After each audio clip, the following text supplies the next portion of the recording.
প্ৰথমতে সকলোকে good evening. এটা কথা আপোনালোকক শ্বেয়াৰ কৰিব বিচাৰোঁ, মানে কি মোৰ মোবাইল মাজতে ফেব্ৰুৱাৰী মাহত 28 তাৰিখে মোৰ মোবাইল হেৰাইছিলে। তো আজি ফাইনেলি মোৰ OnePlus ফোনটো পালোঁ। তো সেয়া চাব পাৰে।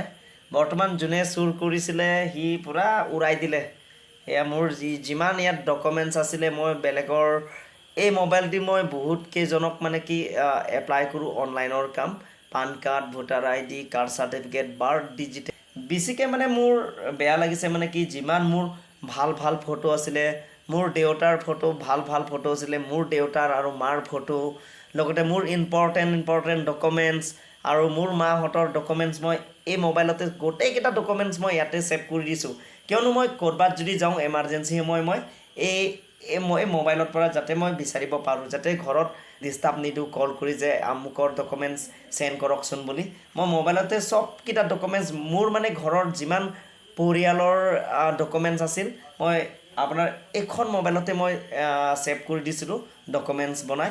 কিন্তু এইবিলাক চব উৰি গ'ল। তো বেছিকৈ বেয়া লাগিছে আৰু স্পেচিয়েলি বেছিকৈ ভাল লাগিছে পুলিচ ডিপাৰ্টমেণ্টসকলক। তো মোৰ নবৌ হ'ব, তেখেতক বহুত মোৰ ফালৰ পৰা ধন্যবাদ আৰু ভাল লাগিল। প্ৰথমতে মই কঠীয়াতলী আৰক্ষী থানাত FIR এটা দিছিলোঁ। তো তেখেতসকলকো বহুত ধন্যবাদ।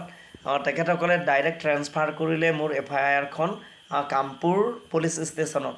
তাৰপিছত এসপ্তাহতে মই গৈছিলোঁ কামপুৰ পুলিচ ষ্টেচনত, তাতে কথা চথা পাতিলোঁ। তাৰপিছত ধুনীয়াকৈ সিহঁতে বিচাৰিলে। তো সেয়া এইটোৱে বেছিকৈ ভাল লাগিছে। তো বৰ্তমান মোবাইলটো হেং চেং হোৱা নাই, কিন্তু বেছিকৈ সিহঁতে অলপ দাগ বেয়া কৰি দিছে। এই এইটো ছাইডত চাব পাৰে আৰু এইটো ছাইডত অলপ ক'লা দাগ কৰি দিছে, খুলিছে চাগে সম্ভৱ। পূৰা একদম উৰাই দিছে, যিমান ডকুমেণ্টছ আছে চব উৰাই গ'ল। তো ভাল লাগিল, মোৰ মোবাইল পালোঁ OnePlus মোবাইল।